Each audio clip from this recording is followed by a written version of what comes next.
और आइए बढ़ते हैं आगे, आपको बताते हैं राष्ट्रीय सुरक्षा और देशभक्ति की भावना ने भारत को एकजुट कर दिया है। दिल्ली के जेएनयू ने तुर्की के इनोनू यूनिवर्सिटी के साथ एकेडमिक समझौता रद्द कर दिया है। लखनऊ, कानपुर और गाजियाबाद में भी तुर्की के खिलाफ जनाक्रोश सड़कों पर दिख रहा है। रिपोर्ट देखिए।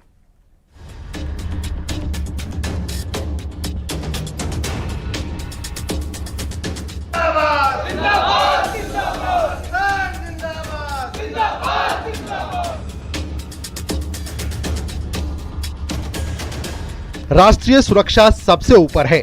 इसी का नतीजा है कि भारत के खिलाफ पाकिस्तान का समर्थन करना आतंक के मददगारों को भारी पड़ रहा है।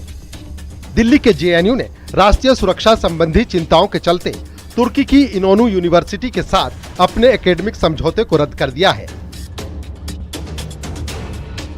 ये कदम तब उठाया गया जब तुर्की के भारत पाकिस्तान संघर्ष से जुड़ने की खबरें सामने आईं और तुर्की ने भारत की बजाय पाकिस्तान को अपना समर्थन दिया। जेएनयू की तरफ से बयान में कहा गया है कि वो ऐसे वक्त में राष्ट्र के साथ खड़े हैं।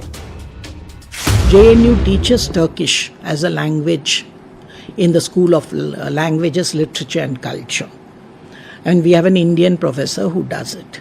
And because of that, the administration thought that we should not have any relations with a country that supports terror and that stabs India on the back. And how can you have a relationship with somebody who's undermining India's national security? And as a citizen and as an academic, it is undermining my human security. उधर लखनऊ के छोटे इमामबाड़े के बाहर शिया धर्म गुरुओं और मुस्लिम समाज ने तुर्की के खिलाफ हुंकार भरी। ऑपरेशन सिंदूर में तुर्की के पाकिस्तान को समर्थन देने पर गुस्सा फूटा। सड़कों पर तुर्की का झंडा और हाथों में कुरान लिए लोगों ने तुर्की के बहिष्कार का ऐलान किया। कानपुर में भी 400 से ज्यादा सेब व्यापारियों ने तुर्की के सेबों पर लिखा नॉट फॉर सेल। गुमटी के व्यापारियों ने कहा कि हम इन्हें खराब कर देंगे लेकिन बेचेंगे नहीं। टर्की ने पाकिस्तान को हेल्प किया ड्रोन्स भेज के, तो हम टर्की का बहिष्कार करते हैं। मेरे सेब सड़ जाए, मैं फेंक दूं, मेरे को मंजूर है, लेकिन जिसने मदद की पाकिस्तान की, मैं उसका कभी साथ नहीं देने वाला। लेकिन इसमें प्रॉफिट तो बहुत है, 400 रुपए किलो। कोई बात नहीं, मेरा इंडिया पहले, प्रॉफिट बाद में है। मैं ही जिंदा रहूंगा तो ही बेटर है ना, कि प्रॉफिट बेटर है। प्रॉफिट बेटर तो क्या सेब डिस्प्ले ऐसे लगा के रखना है, सड़ जाए? नहीं, मैं दिखा रहा हूँ कि I am not selling it. अच्छा, मैंने डिस्प्ले इसलिए लगाया है कि मैं बहिष्कार कर रहा हूँ इसका। गाजियाबाद की साहिबाबाद मंडी में भी व्यापारियों ने तुर्की के सेबों का बहिष्कार किया और कहा पाकिस्तान का साथ देने वाले का माल भारत में नहीं चलेगा। ये नया भारत है जो देशभक्ति में एकजुट है। हमने उसका पुरजोर विरोध किया है कि हम कोई भी फ्रूट टर्की से नहीं मंगाएंगे। ओनली हिमाचल एंड कश्मीर, बस। Make in India, made in India and government should support Himachal and Kashmir farmers, क्योंकि हम लोगों के जो हिमाचल के फार्मर्स है खास तौर से, वो इतने प्रोग्रेसिव हैं। अगर गवर्नमेंट का थोड़ा भी सपोर्ट उनको अच्छे से मिल गया तो मैं गारंटी करता हूं कि वो यहीं पे एक तुर्की पैदा कर देंगे सेब के मामले में। ऑपरेशन सिंदूर में भारत ने आतंकवाद को कुचला तो तुर्की के पाकिस्तान समर्थन ने देश को आग बबूला कर दिया। जेएनयू से लेकर सड़कों और मंडियों तक भारत एक स्वर में कह रहा है आतंक का साथ देने वालों का बहिष्कार जरूरी है। ये है भारत की ताकत, ये है भारत का जोश। Bureau report, news 18।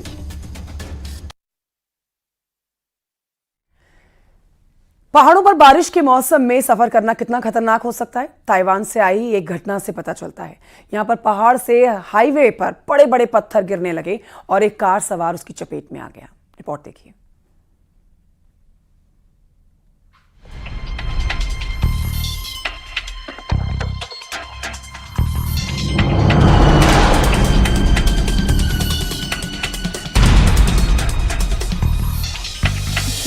पहाड़ से बरसी आफत,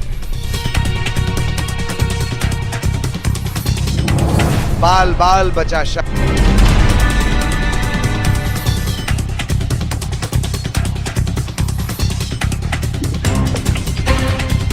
खौफनाक मंजर ताइवान से आया है, जहां पहाड़ी इलाके में सफर के दौरान ये घटना हो गई।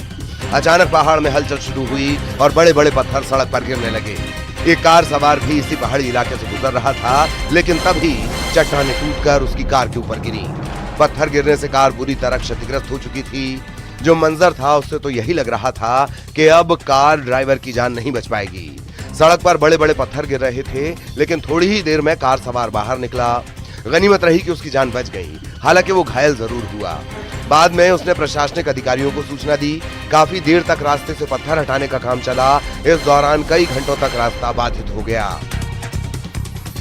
उत्तरी ताइवान के मियाओली काउंटी में यह हादसा हुआ। जो गाड़ी हादसे का शिकार हुई, उससे ठीक पहले सड़क पर सन्नाटा था। तभी एक स्कूटी वहां से गुजरी, उसके बाद एक कार भी आगे बढ़ी। इस रूह कपा देने वाली घटना में एक और कार को नुकसान पहुंचा है। हालांकि कार चालक ने ऐन वक्त पर कार को दौड़ा दिया, नहीं तो उसकी जान भी खतरे में पड़ जाती। उसके बाद ये कार सवार बोल्डर्स की चपेट में आ गया। मियाओली काउंटी के परिवहन और लोक निर्माण विभाग के मुताबिक पिछले कई दिनों से बारिश हो रही है, जिसकी वजह से चट्टानें कमजोर होकर खिसक रही हैं। हादसे वाली जगह को बंद किया गया है क्योंकि अभी भी चट्टानों के गिरने का खतरा बना हुआ है। बारिश के मौसम में पहाड़ी इलाकों में सफर करना इसीलिए खतरनाक माना जाता है। Bureau report, news 18।